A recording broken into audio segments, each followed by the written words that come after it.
All right, looking at this problem called palindromic substrings. Let's have a read.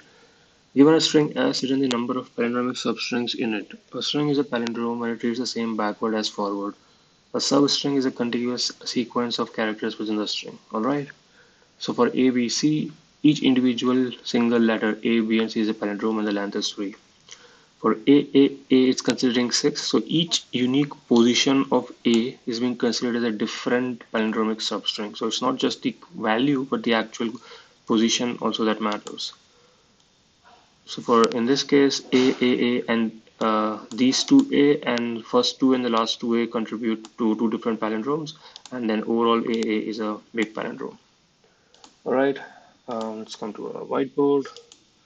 Let's maybe take another example. Let's say A, B, A, A, B. Let's consider this a string. So one of the ways to do obviously is we consider each and every substring. Considering each and every substring itself, that means would require us to take O of n square time complexity. And for checking each of those substring whether or not it's a palindrome, would again take n. So overall time complexity for the brute force approach would be O of n cube. But there is a better way to do using the concept of expanding around the middle,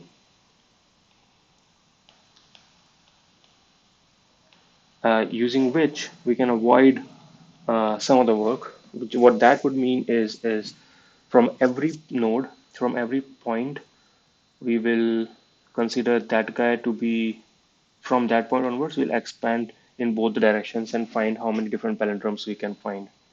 So from this, I will try and find how many different palindromes I can find and so on. And so that will essentially mean that for each and every node, I am only going uh, like at one point and direction. So for each and every position, I am traversing each and every the entire string. And so of that approach, the time complexity comes out to be O of n square, which is what we'll try to build. So let's first talk about what are the different palindromes that are there in this string. So let's talk about, so this length is 6. So let's talk about all the different lengths and see how many different palindromes are there of each length. Of length 1, obviously there are 6 palindromes.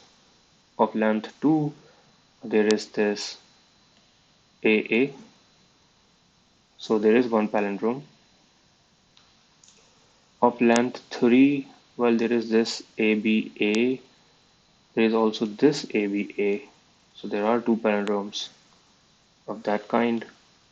Is there something of length 4? Well, if you notice this BAAB, that's one of length 4.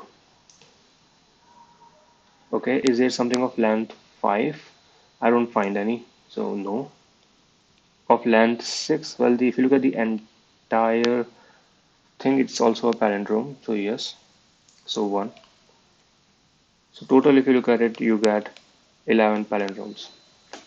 And what I'm talking about using this concept of expanding around the middle, let's try and build the logic based on that. So what I'm saying is, let's look at each and every index, right? So here the index is 0, 1, 2, 3, 4, 5. Let's use each and every index. So index, so this, consider this as a middle, right?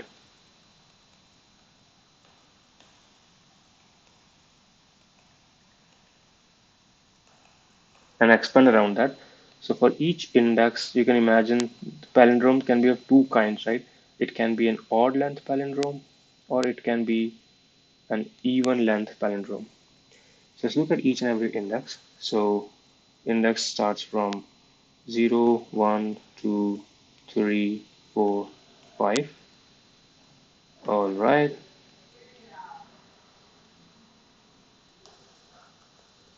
Let's try and build based on this logic. So when we're looking at index 0, this guy, or how many odd length palindromes you can get around this guy is the middle? Only one, right?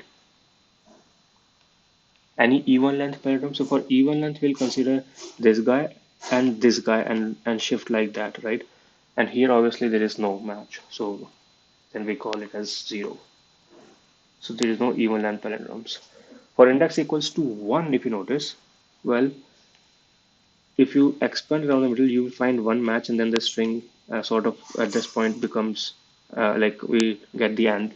So there are two matches that we found, right? So B is one palindrome, and AB is another palindrome of odd length centered around index 1. So that we get 2, okay? And for even length, obviously, again, against this, I don't get any even length, so that would be 0. Now I'm at this guy. So the odd length palindrome here we can see is just 1, but centered around this guy, how many even length palindromes are there? Well, this is one, and this is another, right? There are, not even, actually one more. There's 3, right? So there are 3 different even length palindromes with this guy as the center: AA, BAAB, and ABAABA. So that would be 3. And the way that we are finding out is just finding how many different matching characters I'm able to find starting from this left and right, and just keep on expanding. All right. So for A equals to 3, the index equals to 3, what do we find? Well, for index equals to 3, odd length palindrome is 1, and I don't find any even length palindromes because for even length I'm looking at the this guy and then expanding, so I don't find any. For 4, well, again, one odd length and two odd length palindromes. No even length palindromes. For equals to 5, it's just one odd length palindrome, no even length palindromes. So if we now do the sum, we can see 2 plus 1, 3 plus 1, 4, 5, 6, 7, 8 this, and 3 this, and total comes out to be 11. So let's build this approach into the code.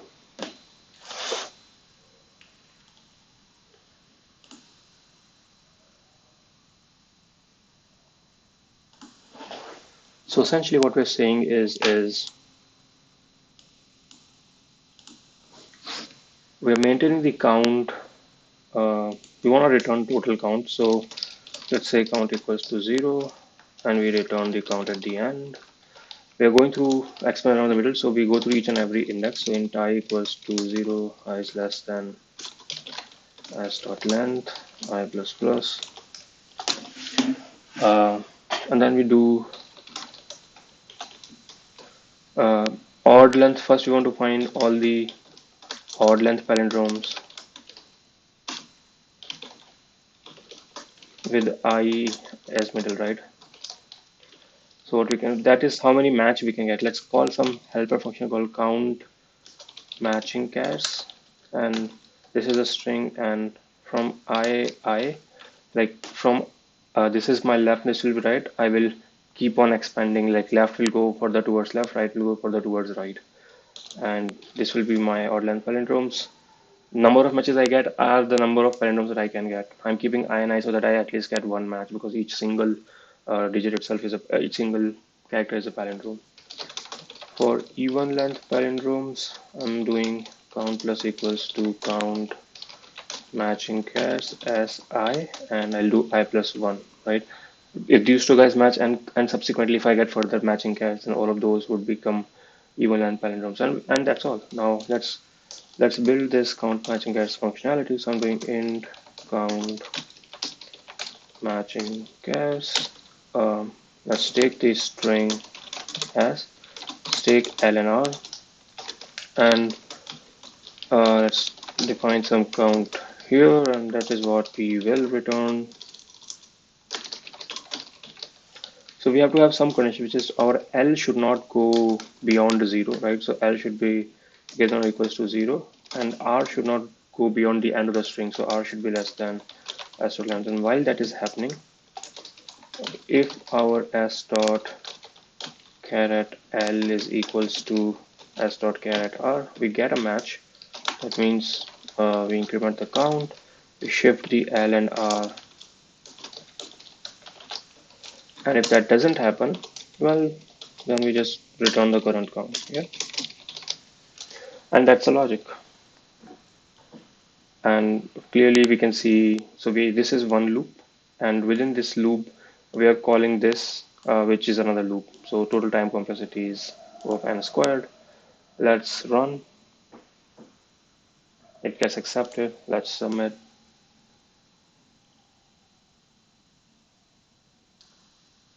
And it works. All right.